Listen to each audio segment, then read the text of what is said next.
Orville's fork hesitated halfway to his mouth as he studied his son across the white tablecloth. Something about Lance's smile didn't reach his eyes. 3 decades of fatherhood had taught Orville to recognize the signs, the too casual questions about insurance policies, the calculated warmth, the way Lance kept checking his phone beneath the table.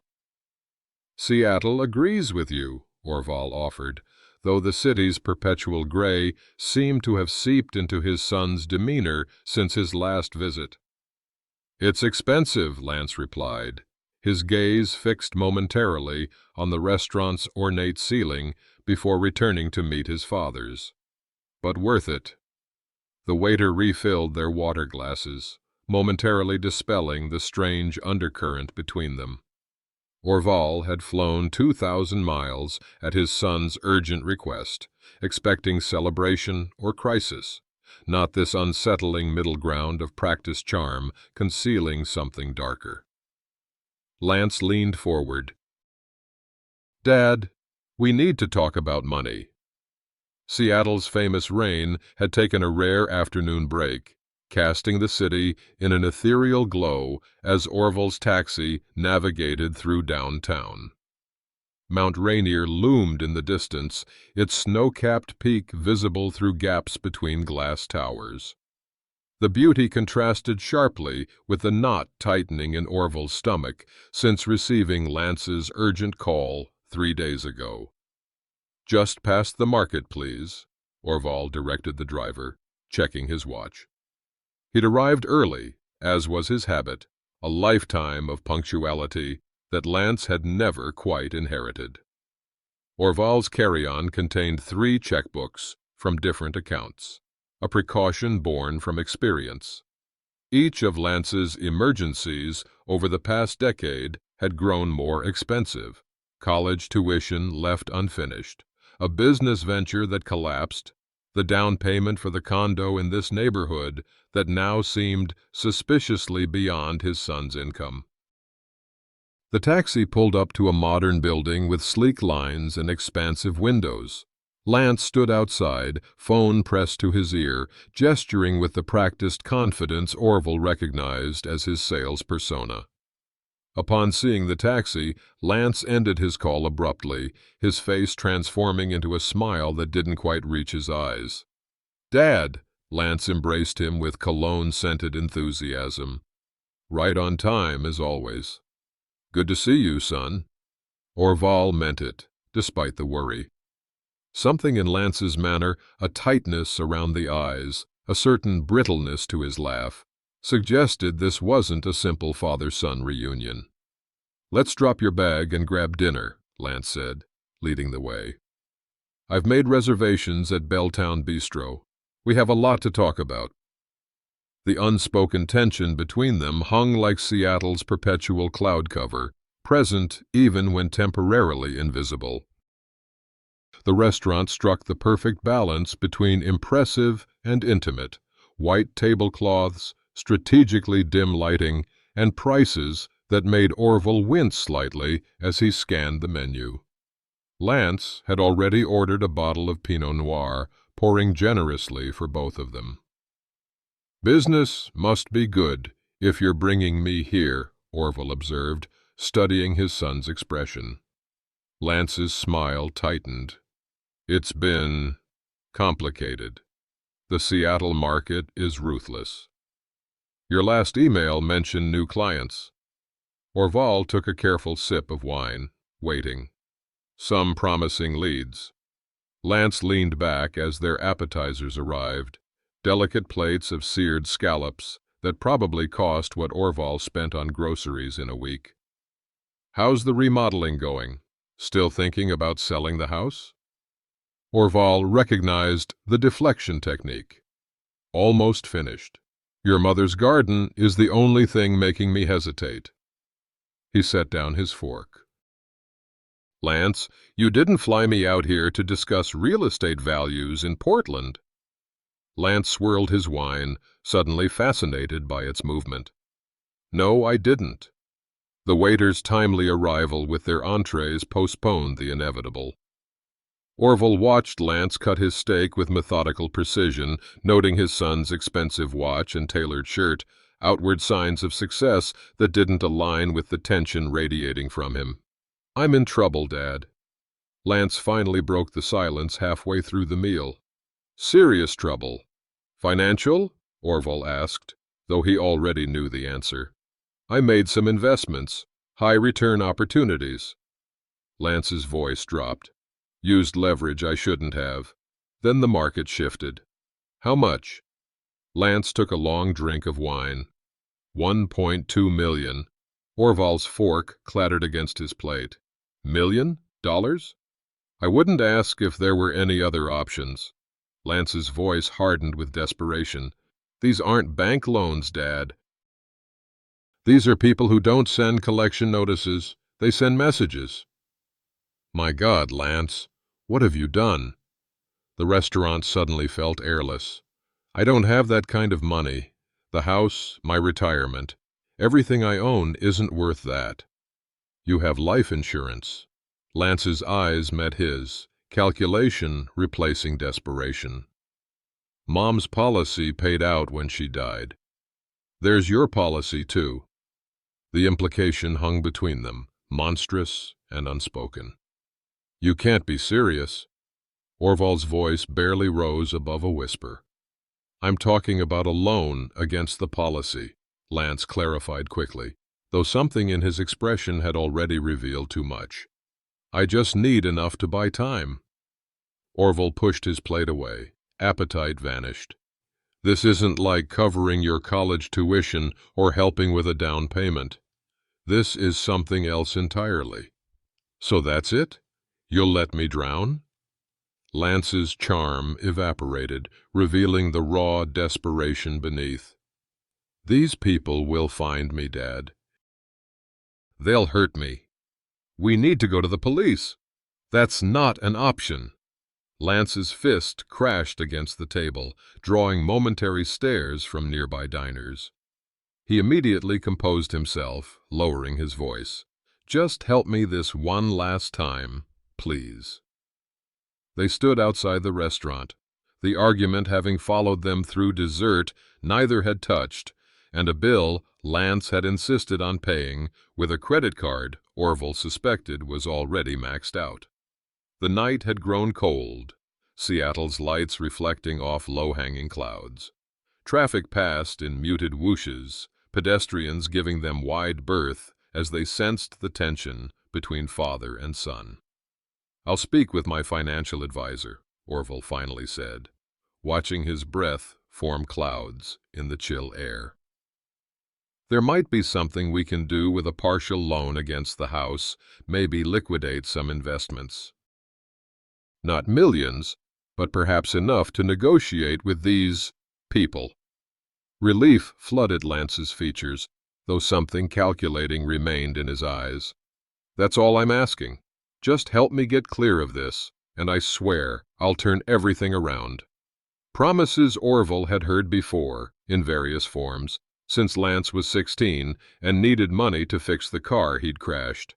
The pattern was familiar, yet the stakes had grown unimaginably higher. "I need time to think," Orville said. "This isn't something I can solve tonight."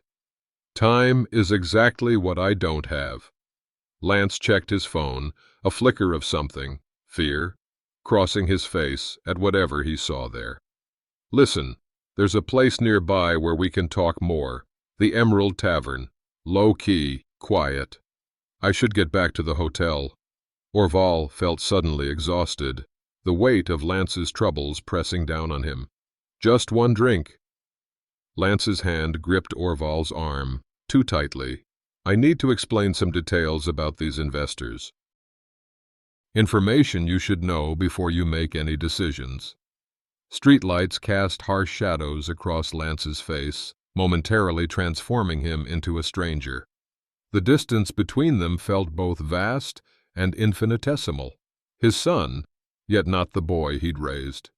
"One drink," Orville conceded, knowing he was once again choosing the path of least resistance, enabling whatever crisis Lance had manufactured. "Then I'm going back to my hotel to think." That's all I'm asking." Lance's relief seemed genuine as he hailed a passing taxi. "The Emerald Tavern on Bainbridge Street," he told the driver. As they settled into the back seat, Orville noticed Lance sending a text message, his fingers moving rapidly across the screen. The unease that had shadowed him since his arrival in Seattle crystallized into something sharper, more defined, a parent's intuition that had been warning him all along. But the taxi was already moving, carrying them toward whatever waited at the Emerald Tavern, and Orville, true to lifelong habit, was still hoping for the best, despite evidence to the contrary. The Emerald Tavern belied its jewel-like name. The establishment occupied the ground floor of a weathered brick building, its windows clouded with decades of smoke, despite Seattle's long-standing indoor ban. A neon sign buzzed intermittently above the door, casting sickly green flickers across puddles in the uneven sidewalk. "One of my regular spots," Lance explained as they entered. "Nothing fancy, but they pour an honest drink." The interior assaulted Orville's senses, stale beer and whiskey underpinned by kitchen grease, all barely masked by industrial cleaner. Classic rock played just loud enough to muffle conversations, while dart players cursed good-naturedly in the back corner. The clock above the bar read 10:15, its cracked face illuminated by string lights tangled among dusty bottles. Lance guided him toward the bar with a hand on his shoulder. "2 Macallan 12s, Marvin," he called to the bartender, a broad-shouldered man with salt-and-pepper hair and forearms mapped with faded tattoos. Marvin nodded, his expression neutral as he reached for the bottle, though his eyes swept over Orville with an intensity that seemed out of place for routine customer service. The bartender's movements were deliberate, almost watchful, as he poured their drinks. "How's business?" Lance asked Marvin, his casual tone sounding rehearsed to Orville's increasingly suspicious ear. "Same as always." Marvin's voice was deep, measured. "Your usual table's open in the back if you want it." Lance checked his phone. "Perfect. Actually, I need to make a quick call first. Networking never stops in this business." He squeezed Orville's shoulder. "Grab the drinks and head to that corner booth by the emergency exit sign." "I'll just be a minute." As Lance stepped outside, Orville reached for his wallet. "On the house," Marvin said quietly, sliding the glasses forward. His eyes flicked toward the door Lance had just exited, then back to Orville with unmistakable concern. "That's not necessary," Orville began. "Trust me," Marvin replied, polishing a glass with unnecessary focus. "It is." A red exit sign glowed above the corner booth Lance had indicated, its reflection gleaming off the darkened window beside it like a warning. Orville had barely lifted his glass when a strong hand clamped over his wrist. Marvin had materialized beside the booth, leaning down with urgency in his eyes. "Listen carefully," the bartender said, voice low and tense. "I don't have much time. Your son hired 3 men to kill you tonight." The words seemed to hover in the air, disconnected from reality. Orville stared at Marvin's weathered face, searching for signs of a cruel joke or confusion. "That's ridiculous," he managed. "Lance is my son. I overheard them planning it 2 nights ago, right at that table by the dartboard." Marvin's grip tightened. "They didn't notice me restocking the service bar. Your son was very specific about tonight, about bringing you here, about the insurance money." Cold spread through Orville's chest. "Insurance?" $1.2 million, Marvin confirmed. "The exact amount he mentioned, right? I heard everything. The 3 men are meeting him outside right now. Lance's urgent text messages, the $1 million debt, the reluctant agreement to come to this out-of-the-way bar, fragments connected with sickening clarity." "Why are you telling me this?" Orville whispered, part of him still desperately clinging to disbelief. Because I've seen enough death. Marvin's eyes revealed old wounds. 20 years tending bar, you learn to read people. Your son's desperate, dangerous. These men he's hired aren't amateurs. Through the window, Orval glimpsed Lance in the parking lot, gesturing animatedly to 3 men whose stances radiated controlled violence even from a distance. There's a bathroom in the back, Marvin continued, nodding toward a narrow hallway. Windows big enough for a man to fit through. Opens to the alley behind the building. I'll tell them you went to the restroom if they come looking. I can't believe he would. Orval's voice cracked. Believe it, Marvin cut him off. They're coming back in. Bathroom. Now, lock the door. The bartender straightened, resuming his professional demeanor in one fluid motion as the front door opened. Orval caught a glimpse of Lance's face, composed, determined, utterly foreign, before making his decision. Thank you, he whispered to Marvin, sliding from the booth toward the hallway. Don't thank me, Marvin replied, collecting the untouched whiskey. Just live. The bathroom's fluorescent light flickered as Orval locked the door behind him. His hands trembled so badly he fumbled twice with the deadbolt. The window, a small, rectangular opening above the toilet, seemed impossibly inadequate for escape. No time to hesitate, no time to process the monstrous reality that his own son had arranged his murder. Orval climbed onto the toilet tank, his knees protesting. The window latch was stiff with age and paint, requiring both hands and considerable force to break free. Cool night air rushed in, carrying distant traffic sounds and the smell of dumpsters. The opening was narrower than it had appeared. Orval pushed his carry-on through first, hearing it thud onto the asphalt below. He turned sideways, forcing his shoulders through the frame, jagged edges of old paint scraping against his jacket. A knock at the bathroom door froze him mid-escape. "Dad?" Lance's voice, deceptively casual. "You okay in there?" Orval remained silent, wedged awkwardly in the window, heart hammering against his ribs. "Sir?" An unfamiliar male voice joined Lance's. "Maintenance. We've had a report of a leak." The door handle jiggled. Then came a harder knock. With desperate strength, Orval pushed himself through the window, scraping his back raw as he tumbled out head first. He landed hard on the asphalt, pain shooting through his shoulder, but adrenaline propelled him to his feet. The alley stretched in 2 directions, one toward the street, another deeper into the block between buildings. The street meant visibility, but also exposure. Deeper into the alley offered concealment, but potential entrapment.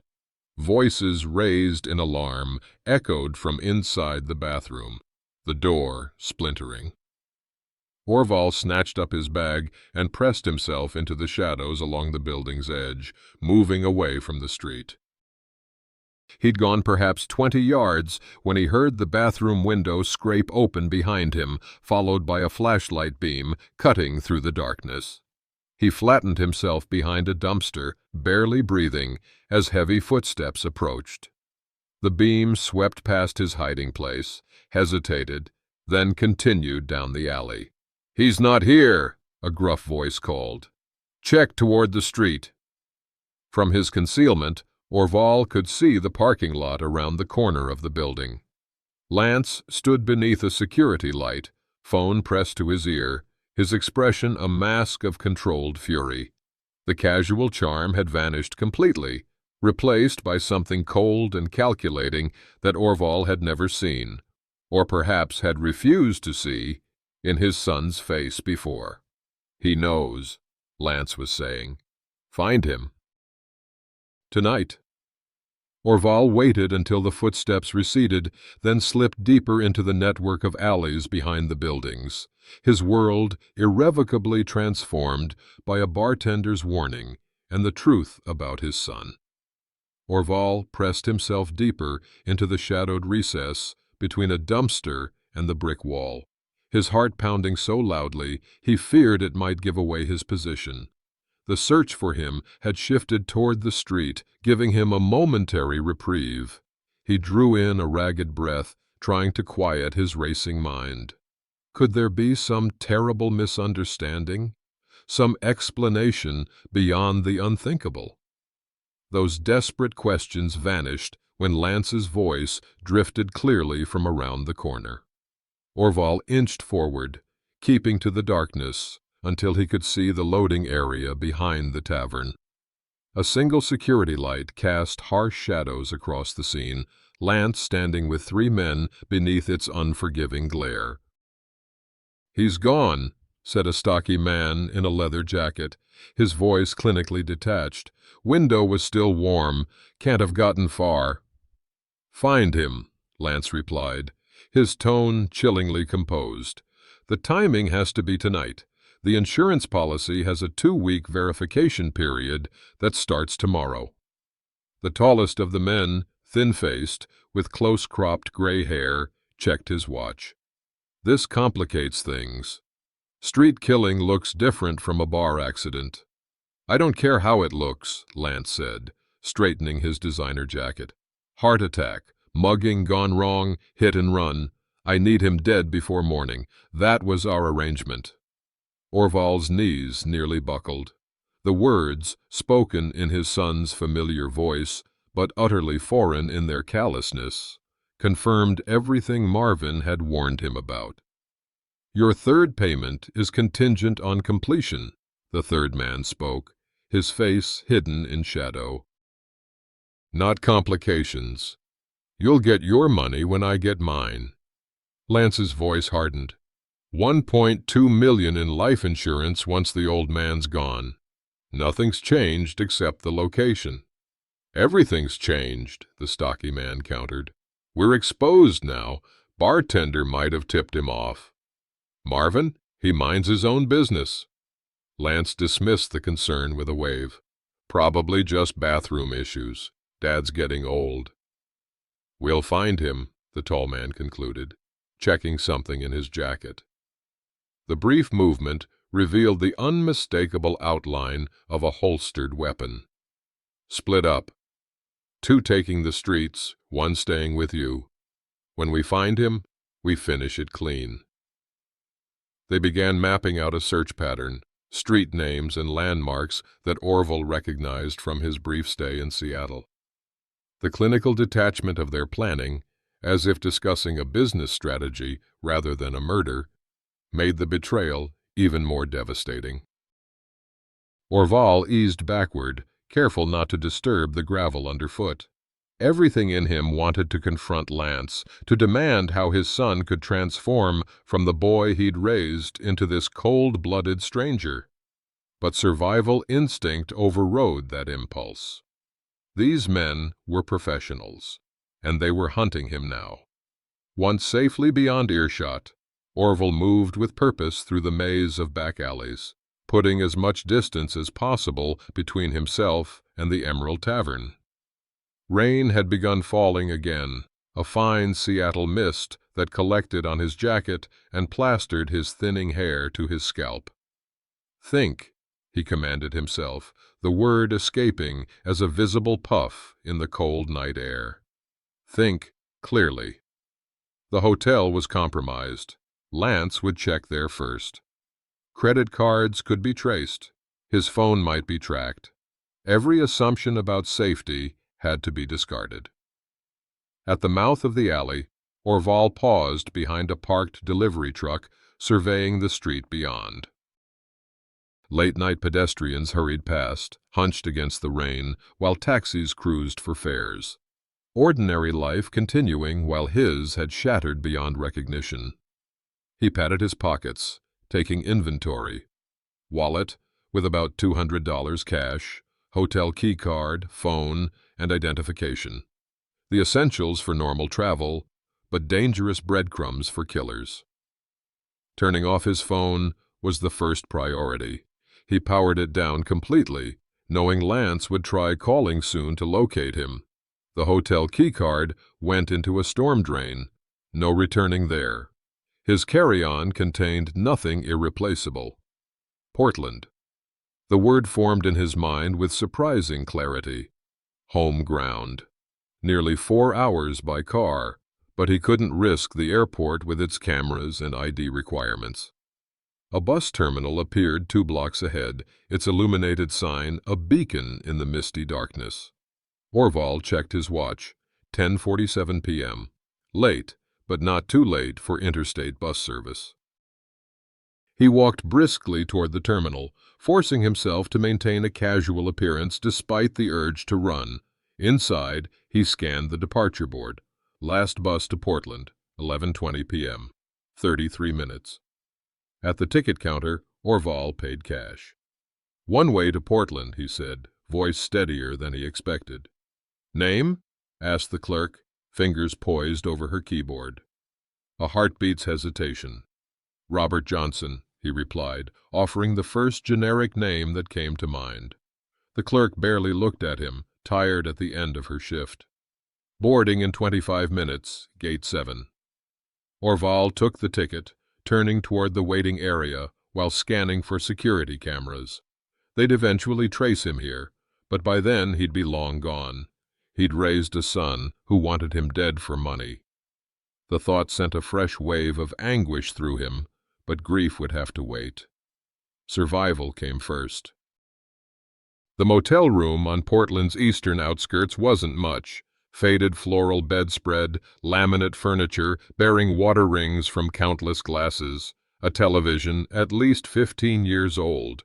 But it represented safety, paid for in cash under a false name, far from the search that would inevitably spread south from Seattle. Orval sat on the edge of the bed, his body finally registering the accumulated exhaustion of the night's events. The digital clock on the nightstand read 3:17 a.m. Nearly 5 hours since his world had collapsed. He'd dozed fitfully on the bus, jerking awake at every stop, scrutinizing each new passenger through slitted eyes. Now, in this anonymous room, the full impact of Lance's betrayal hit him with physical force. He doubled over, arms wrapped around his midsection as if containing a wound. "My son," he whispered to the empty room. My own son. Memories cascaded unbidden. Lance's Little League games, high school graduation, the fishing trips to eastern Oregon where they talked about life and dreams. Had it all been fiction? When had his child become a stranger capable of arranging his murder? The phone in his pocket vibrated. He turned it back on briefly to check messages, a mistake born of habit. 8 missed calls from Lance, 3 voicemails, 2 text messages asking where he'd gone, expressing concern with such convincing falseness that it made Orval physically ill.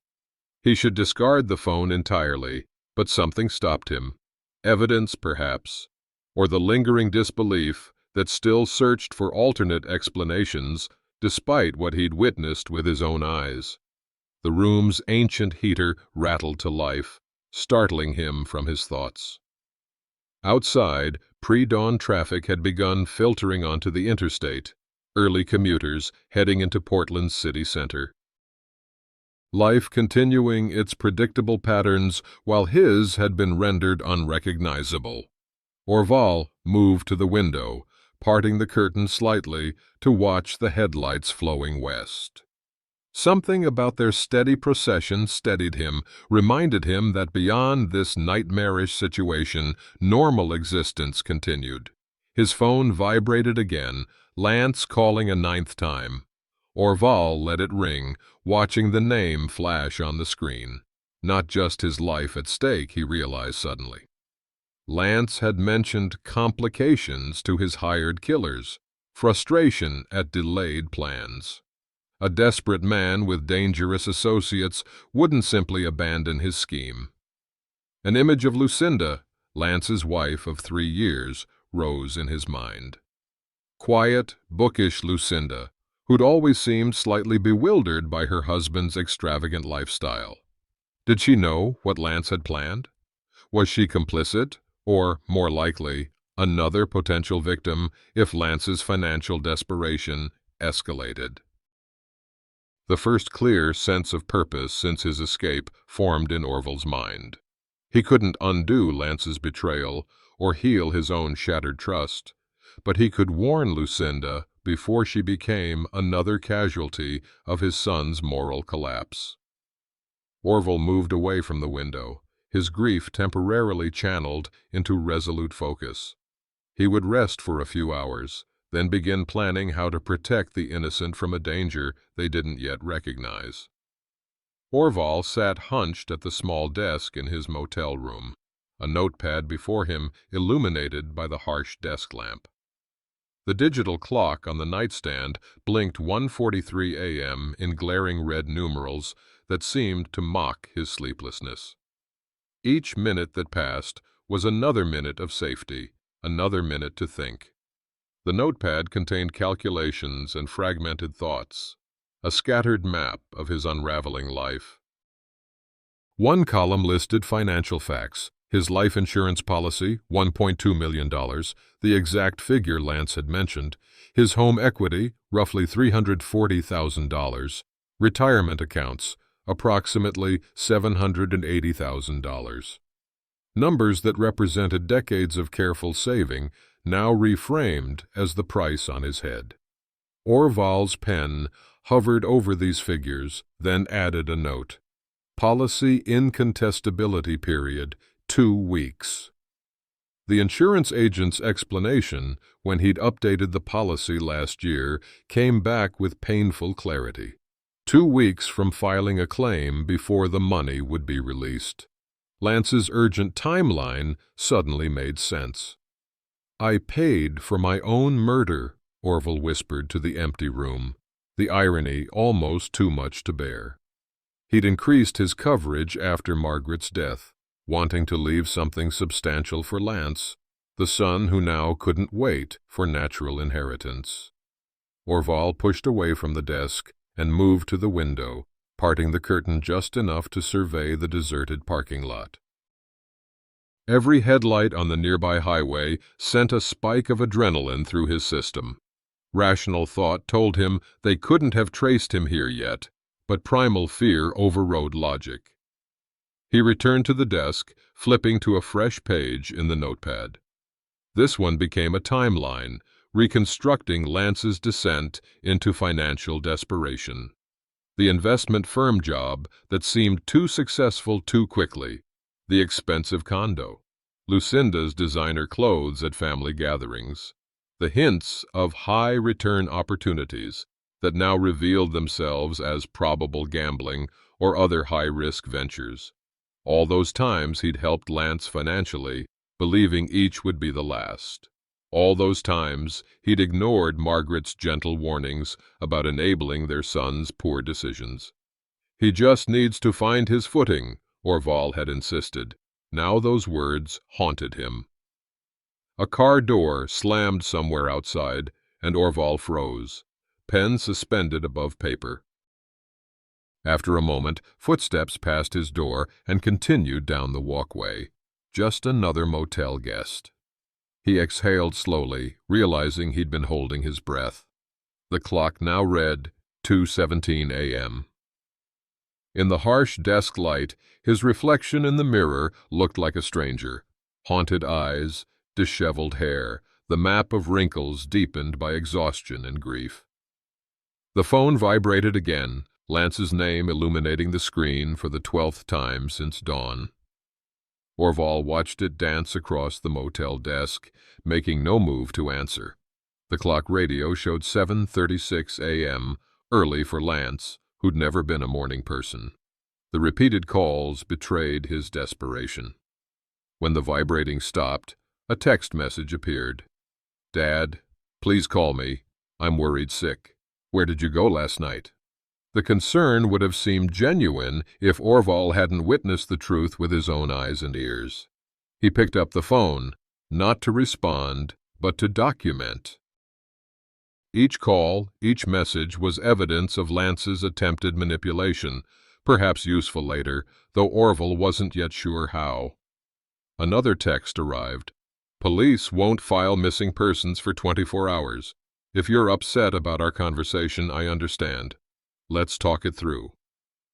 Upset about our conversation, Orville repeated aloud, the understatement so absurd it almost made him laugh, as if they'd had a minor disagreement about politics rather than a son plotting his father's murder. He scrolled through earlier messages, noting the progression from casual concern to barely concealed panic. 10:58 p.m. last night. Where'd you go? Bathroom line wasn't that long. 11:32 p.m. Did you grab a taxi back to the hotel? Call me. 12:17 a.m. Dad, seriously, where are you? Getting worried. 2:41 a.m. Checked your hotel. They said you haven't returned. Please call.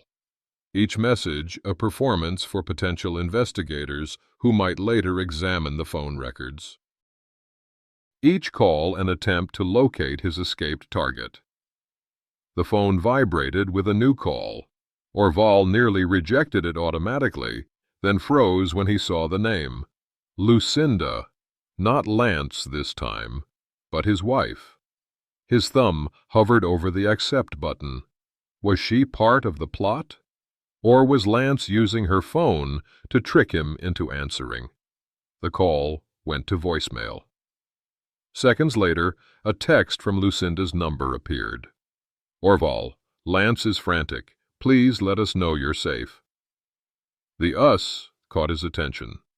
Was she an unwitting accomplice, genuinely concerned, or a partner in the scheme? The question crystallized as the phone vibrated with another call from Lance. Orville watched it until the screen went dark again, his mind racing through the implications. If Lucinda was innocent, then she was living with a man capable of arranging his own father's murder, a man who might turn against her if she discovered the truth, or if she became an inconvenient witness, or if her life insurance suddenly seemed like a solution to financial problems. The first light of dawn filtered through the thin motel curtains, casting the room in a pale golden glow that belied the darkness of Orville's thoughts. He sat at the edge of the bed, Lucinda's photo displayed on his phone screen, a Christmas dinner from last year, her smile slightly reserved beside Lance's camera-ready grin.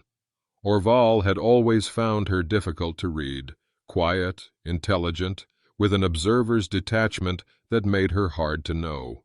She'd appeared in Lance's life after his most recent business success, their courtship brief before an elaborate wedding that had cost more than Orville and Margaret had spent on their entire house decades ago.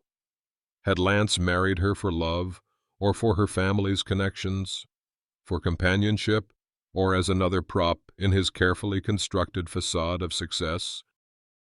Orville set the phone aside and moved to the window, drawing back the curtains fully to let the morning light fill the room. The darkness of night, both literal and figurative, had begun to recede, leaving clarity in its wake. He had been focusing on his own survival, his own shattered trust. But Lucinda's situation now commanded his attention. If she was innocent of knowledge about Lance's plans, she lived with a predator unaware. If financial desperation had driven Lance to patricide, what else might he be capable of? Orville began gathering his few belongings, moving with new purpose. His own safety remained precarious, but hiding indefinitely solved nothing. The moral calculation had shifted from self-preservation to protection of others. "This isn't just about me anymore," he said to the empty room, his voice steadier than it had been since fleeing the Emerald Tavern. He checked out of the motel, paying cash for the single night, and walked to a nearby diner. Over a simple breakfast that he barely tasted, Orville outlined a plan on a fresh page of his notepad. He would need to return to Seattle, a risk, but a necessary one. He would need to warn Lucinda without alerting Lance. He would need to document what he knew for authorities, should anything happen to him. The realization that he was planning for his own potential death should have been paralyzing, but instead it focused his thoughts with surprising clarity. Fear remained, but it no longer controlled him. Outside the diner, morning commuters hurried past, their ordinary concerns a reminder of the life he'd taken for granted just days ago. Orval joined their flow, anonymous in the crowd, but carrying a purpose that set him apart. He would return to Seattle not as a victim fleeing danger, but as a protector facing it. The transition felt like crossing a threshold, from the man Lance had seen as dispensable to someone willing to risk his safety for another's well-being. The irony wasn't lost on him. His son's ultimate betrayal had awakened in Orval a courage he hadn't known he possessed. The northbound bus to Seattle represented everything Orval was trying to avoid: a predictable route, a paper trail, exposure in a confined space. Yet here he sat by the window, watching familiar landmarks of Interstate 5 slide past in reverse order from his escape just days earlier. Each mile brought him closer to danger, each landmark a signpost on his return to the lion's den. He disguised himself as best he could with a baseball cap purchased at a Portland convenience store and eyeglasses he normally used only for reading. Not exactly a master of disguise, but enough to avoid casual recognition. The bus was half empty, affording him space and privacy as he methodically planned his approach. In the notepad balanced on his knee, Orval drafted and redrafted the warning to Lucinda. Each version struggled with the same challenge: how to convey mortal danger without sounding delusional, how to warn without overwhelming. Too detailed, he muttered, crossing out a paragraph about the hired killers. Too much information would sound like the ravings of a paranoid old man. Too little would fail to convey the urgency. The bus passed the Tacoma city limit sign, less than an hour from Seattle now. Orval checked his burner phone, purchased with cash in Portland. No smartphone tracking capabilities, just basic call functionality. His original phone remained powered off in his jacket pocket, insurance evidence if needed later. A young mother across the aisle struggled with a fussy toddler, offering snacks that were summarily rejected. The ordinary scene of everyday frustration struck Orval as impossibly precious, normal life continuing while his had been upended. When the toddler dropped a toy, Orval retrieved it with a smile that felt foreign on his face. "Thank you," the mother said, genuine gratitude in her tired eyes. That simple human connection steadied him. This journey wasn't just about his survival anymore. It was about protecting another person from harm, a purpose that transcended his own fear. As Seattle's skyline appeared on the horizon, Orval finalized his warning note. Simple, direct, urgent, but credible. The risk he was taking had to be worth the outcome. The downtown Seattle Public Library provided perfect anonymity. Amid the weekday crowd of students, researchers, and people simply seeking shelter, Orval was just another gray-haired man at a corner table. He'd selected this spot carefully, back to the wall, clear sight lines to all entrances, yet partially screened by tall bookshelves. The blank stationery he'd purchased from the gift shop bore the library's logo, a small touch of legitimacy for his warning. Orval removed his reading glasses, surveying the bustling main floor one more time before focusing on his task. His pen moved deliberately across the paper. "Lucinda, I can't explain fully, but you are in danger. Lance hired men to kill me for insurance money. I escaped, but overheard their plans. I fear what he might do when desperate." Leave immediately. Go somewhere he can't find you. Don't tell him where. Take only essentials and cash. If you need proof, ask him about the Emerald Tavern and watch his reaction. This isn't dementia or confusion. It's the terrible truth. Call this number only from a phone he doesn't know about. 555-103-762. Orval. He read it 3 times, weighing each word. Would she believe him? The mention of the Emerald Tavern might trigger Lance's reaction, giving her confirmation. The burner phone number provided a lifeline without exposing his location. Orval folded the note carefully, then addressed a plain envelope with only Lucinda written on the front. No last name, no address, nothing to catch the attention of anyone else who might handle it. A young librarian approached his table. We're having a computer class in this area in 15 minutes. Did you need help finding anything? No, thank you, Orval replied, his casual tone belying his racing heart. Just finishing up a letter.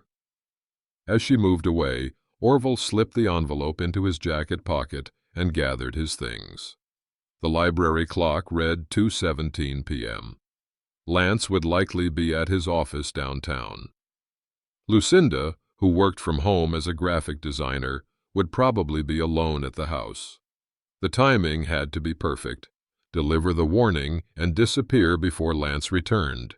Any miscalculation could be fatal. Orval disposed of his draft papers in different trash bins throughout the library, leaving no trace of his warning's content. At the exit, he paused to study the bus schedule posted near the door, mentally calculating routes and timing to reach Lance and Lucinda's Queen Anne neighborhood. Outside, Seattle's persistent drizzle had returned, providing additional cover as he pulled his cap lower and merged into the flow of pedestrians. Queen Anne Hill loomed before him, its elegant homes cascading down the slope like a carefully arranged display of wealth. Orval stepped off the bus 3 stops before Lance's neighborhood, preferring to approach on foot where he could better control his visibility. His years as a land surveyor had taught him to read neighborhoods, to notice details others missed. Now those skills served a different purpose as he navigated side streets, alert to security cameras mounted on corner houses and the telltale signs of home monitoring systems. Lance and Lucinda's townhouse occupied a middle unit in a row of identical modern structures, each with garage below and living space above. And clean architectural lines, minimal landscaping, maximum price tag. Orval approached from the opposite side of the street, using parked cars as partial cover while he assessed the property. No vehicles in the driveway. Lights on in what appeared to be a second-floor office window, likely Lucinda working. No movement visible from outside. Crossing the street with deliberate casualness, Orval reached their small front garden. The mail slot in the door would be too obvious. Lance might intercept anything delivered there. Instead, Orval moved toward a potted plant on the small porch, one that Lucinda tended carefully. He'd noticed her watering it during his last visit. Just as he reached for the pot, the neighbor's door opened. Orval smoothly adjusted his movement, pretending to admire the plant's vibrant blooms while keeping his face angled away. The neighbor, an elderly woman with a small dog, barely glanced his way before heading down the street. Once she'd turned the corner, Orval quickly slipped the envelope beneath the pot, positioned so only a small corner remained visible, noticeable to someone tending the plant, but not to a casual observer. A car engine sounded at the end of the street. Orval didn't wait to see if it was turning toward the townhouses. He moved away at a measured pace, resisting the urge to run, and turned down the first side street. The sound of the car grew louder, then faded as it continued past the intersection.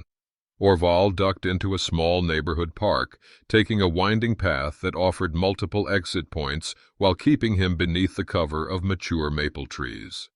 His hands trembled slightly as the adrenaline began to subside. The warning was delivered. Lucinda now had a chance to protect herself. Whether she would believe it, whether she would act on it, these questions remained unanswered. But he had done what he could. Orval checked his watch. Just after 3:30 p.m. Lance typically returned home around 6 o'clock. Lucinda had at least 2 hours to find the note, read it, and make her decision.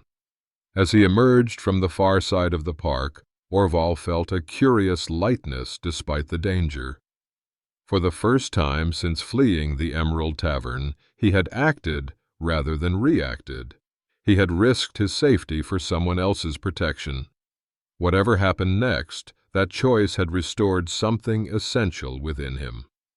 He boarded a southbound bus, ready to put distance between himself and Seattle once again, but carrying a different kind of strength than he'd brought on his return journey. The southbound highway stretched before Orval like a ribbon of possibility, each mile marker putting distance between himself and Seattle's dangers. He sat in the back of the bus, positioned where he could observe all other passengers while minimizing his own visibility. The warning note delivery had gone more smoothly than he'd dared hope. No confrontation, no detection, mission accomplished. A cautious relief settled over him, not the complete relaxation of true safety, but the measured exhale of a successful first step. Through the window, evening sunlight broke through clouds, casting golden light across farmland and small towns. The beauty registered in a way it hadn't during his panicked flight days earlier. "Portland, 1 hour," the driver announced over the intercom. Orval checked his watch, calculating. By now, Lucinda might have found the note. By now, she might be making decisions that would save her life. The thought brought both satisfaction and a profound sadness. No one should have to flee their home, their marriage, their life. Yet sometimes survival required exactly that. The older woman beside him offered half of her peanut butter sandwich, which he politely declined with a smile that felt more natural than any since this ordeal began. Small kindnesses from strangers had become lifelines. Marvin's warning, this woman's simple offering. Reminders that goodness persisted even amid betrayal. On his notepad, Orval began outlining next steps, not just immediate safety measures, but longer-term protections. He couldn't remain in hiding forever. Eventually, a confrontation with reality, legal, financial, emotional, would be necessary.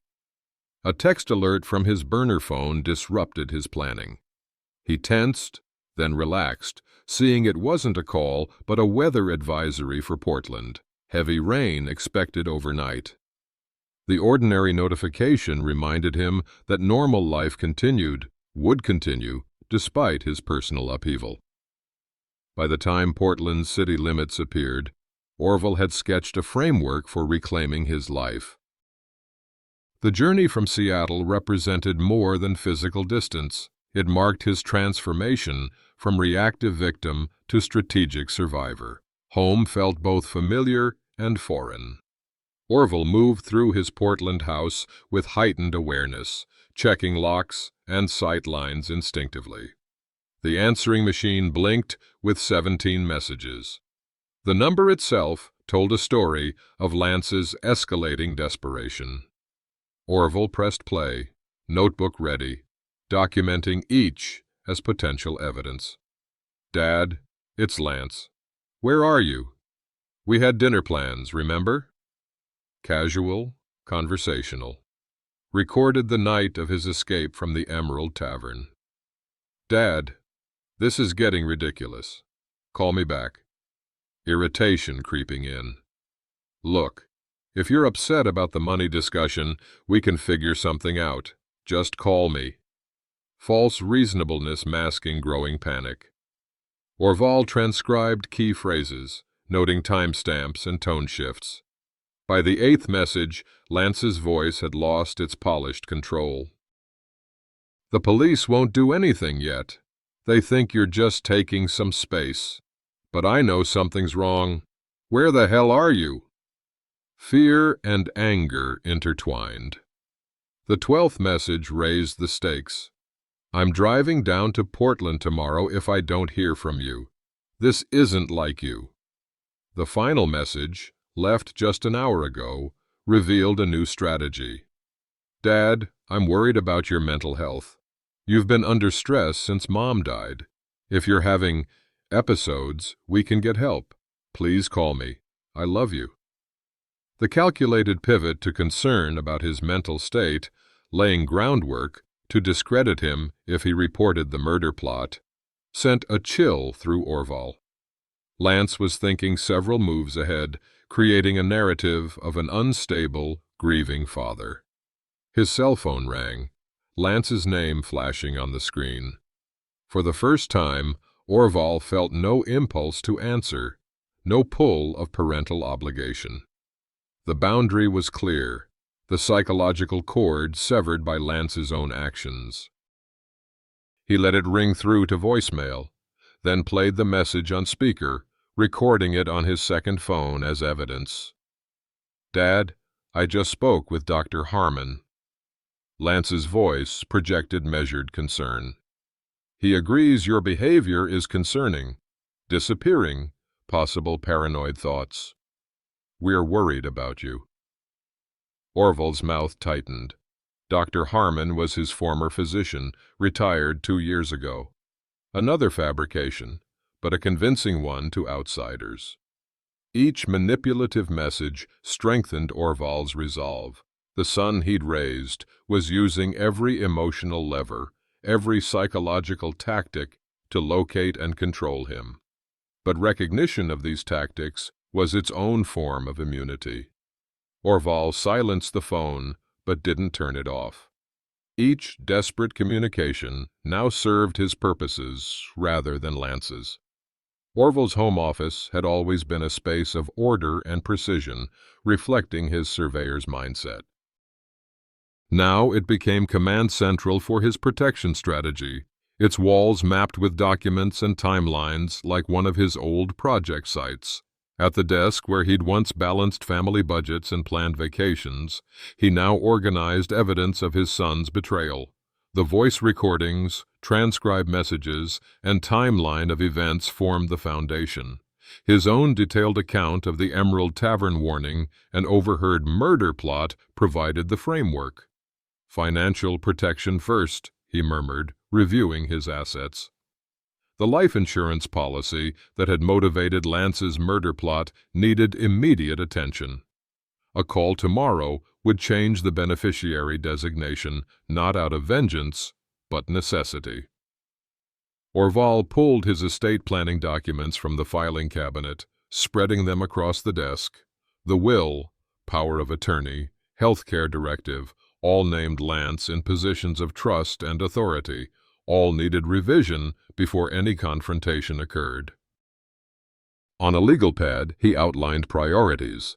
Contact attorney to revise all estate documents, change insurance beneficiaries, secure financial accounts with new passwords, protections, document all evidence in legally admissible format.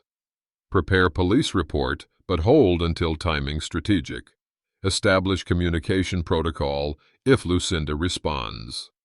The methodical planning centered him, transforming anxiety into actionable steps. This wasn't just about self-protection anymore. It was about justice, about consequences for actions that violated the most fundamental bonds of family. Yet even amid this protective planning, Orval found himself avoiding thoughts of revenge. The goal wasn't to destroy Lance, but to establish boundaries that might eventually lead to accountability, perhaps even rehabilitation. Justice and mercy remained in fragile balance.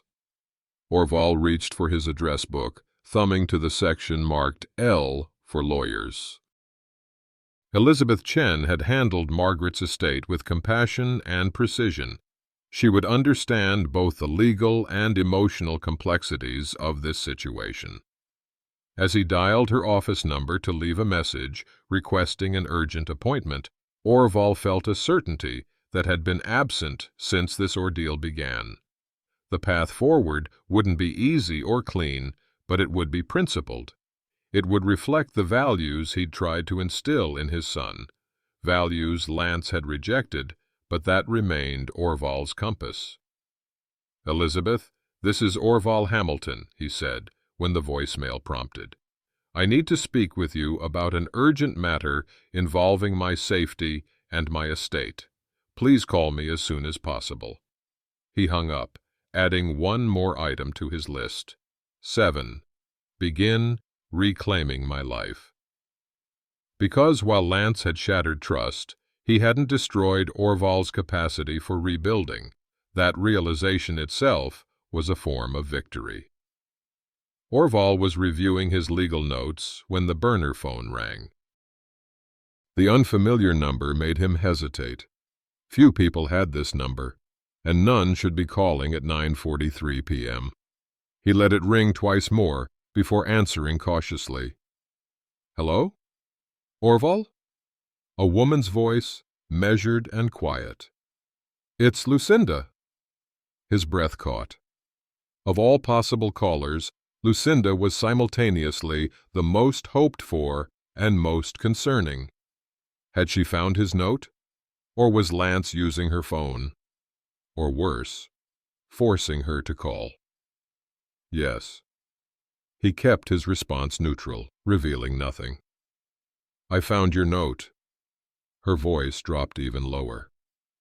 "I'm calling from a payphone at a gas station." I had to be sure Lance couldn't track the call. Orval moved to his kitchen window, scanning the street outside instinctively. "Are you safe?" "For now." A pause, then, "Is it true? About the insurance money? About Lance hiring people to—" She couldn't finish the sentence. "Yes." The simplicity of his answer hung between them. "I heard them planning it." "I was there." The Emerald Tavern. It wasn't a question. When I asked Lance about it, his face, I've never seen him look like that before. Like something inside him broke open. A car passed Orval's house, and he stepped back from the window reflexively. "Where are you now?" "I can't say on the phone. But I left. I packed a bag while he was at work and just disappeared, like you said to." Relief flooded through him. She'd believed him. She'd acted. That was brave. A sound that might have been a humorless laugh. It wasn't bravery. It was... Lucinda's voice caught. There were signs before this. Things I'd noticed but didn't want to see. When I read your note, everything suddenly made horrible sense." "What kind of signs?" Orval asked, his mind already calculating how her knowledge might strengthen their position. "Financial documents I wasn't supposed to see, phone calls he'd take in another room. And last month I found research on his laptop about—" She lowered her voice further. "About untraceable poisons. He said it was for a thriller novel he was outlining." Orval's skin went cold. "Lucinda, we need to meet. Somewhere safe. Public. There's a 24-hour diner in Vancouver, across the river. The Blue Spoon. Tomorrow at 10 a.m. I'll be in the back booth, wearing a red scarf." "I'll be there." Orval hesitated, then added, "Bring any evidence you can safely access. We need to protect ourselves." "I already have." Her voice strengthened with unexpected resolve. "I've been keeping records for months. I just didn't know what they meant until now." When the call ended, Orval sat motionless in his darkened kitchen. The revelation that Lucinda had not only believed him, but had already been gathering evidence, shifted everything. He was no longer alone in this fight. For the first time since fleeing the Emerald Tavern, he felt the faintest stirring of hope. The Blue Spoon Diner lived up to its name, with blue vinyl booths and vintage aluminum trim that had likely remained unchanged since the 1960s. Orval arrived 30 minutes early, selecting a seat with clear views of all entrances. He ordered coffee and sipped it slowly, watching each new arrival with careful attention. Lucinda entered at precisely 10 a.m., a red scarf wrapped around her neck despite the mild weather. She'd cut her long dark hair into a short, practical style and exchanged her usual designer clothes for jeans and a plain sweater. The transformation was effective. She looked like a different person. She slid into the booth across from him, a laptop bag clutched tightly to her chest. Neither spoke until the waitress had taken her order and moved out of earshot. "Thank you for coming," Orval said finally. "I should be thanking you." Lucinda's voice was steadier in person, her eyes direct.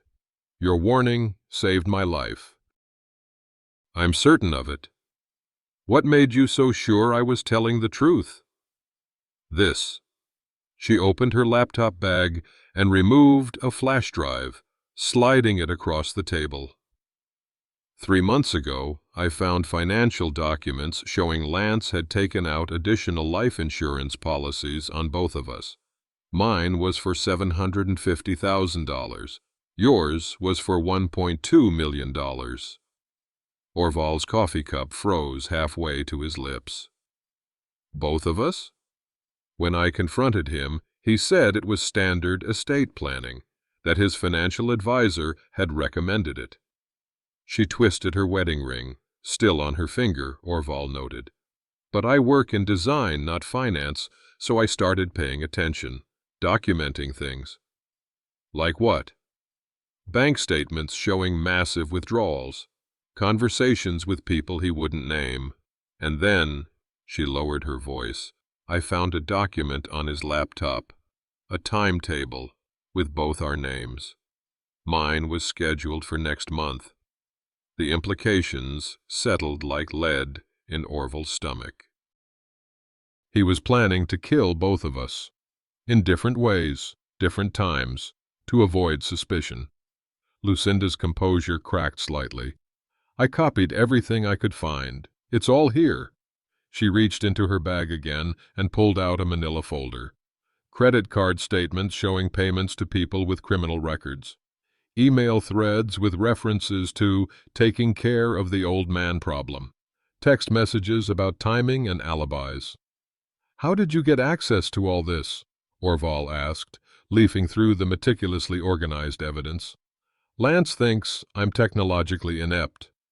A flicker of bitter satisfaction crossed her face. "He never changed his passwords from when we first got married. I've had access to everything for years." Orval looked at the woman across from him with new appreciation. The quiet, reserved daughter-in-law he'd barely known had revealed herself to be observant, methodical, and brave. "We need to take this to the authorities," he said. "Together."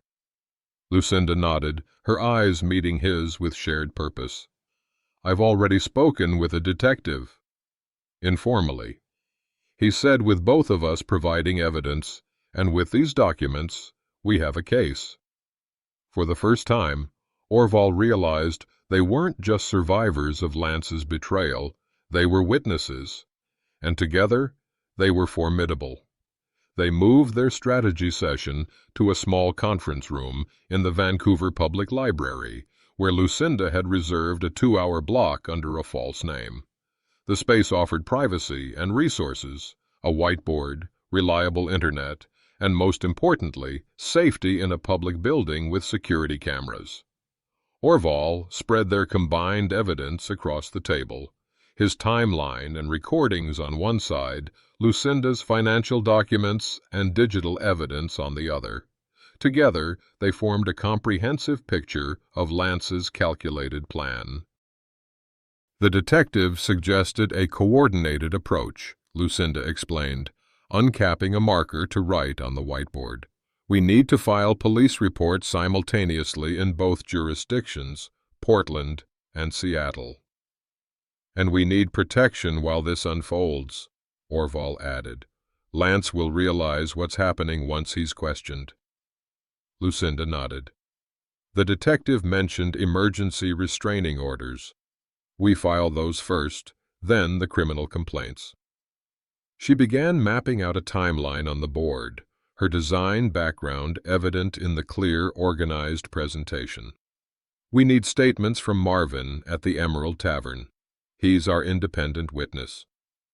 And we need to document the life insurance policies, Orval contributed. I've already contacted my company to change beneficiaries, but we need the original policy as evidence of motive.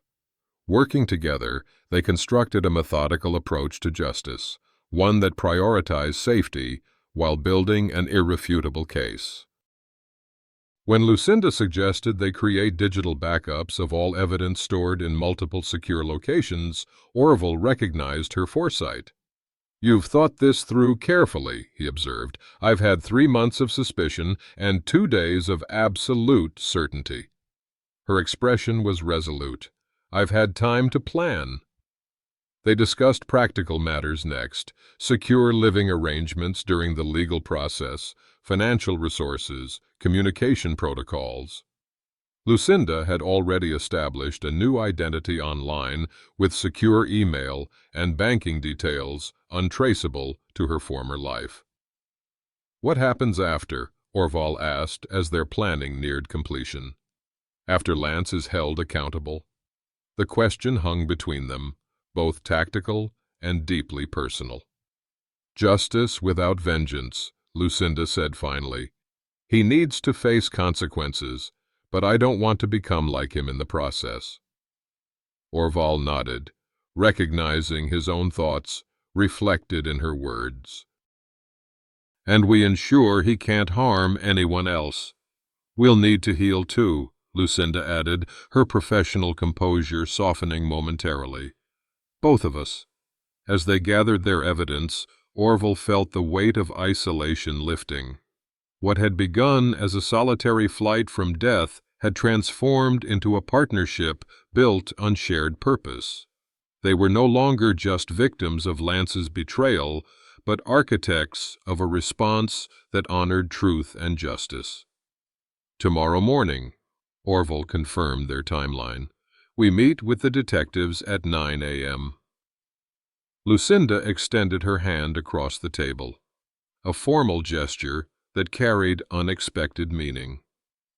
Together. Orval clasped her hand, the alliance sealed. Together. 6 months had passed since that night at the Emerald Tavern. Orval stood at the edge of his garden, watching autumn sunlight filter through maple leaves that had begun their transformation from green to gold.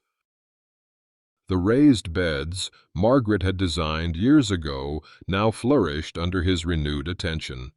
Tomatoes ripening, herbs flourishing, a tangible metaphor for his own gradual healing. The legal proceedings had unfolded with methodical precision. Lance now faced consequences for his actions, the evidence too substantial to deny. The court-mandated psychiatric evaluation had revealed what Orval had begun to suspect, not just financial desperation, but a profound disconnection from moral compass that had likely been developing for years beneath a carefully maintained facade. Orval knelt to pull a persistent weed, his hands connecting with soil that had outlasted generations of human drama. The earth held wisdom in its patient cycles of death and renewal. He had learned lessons too difficult to welcome, but too valuable to regret. That love without boundaries becomes enablement. That seeing clearly, even painful truths, is an act of courage. That genuine compassion sometimes requires firm limits rather than endless forgiveness.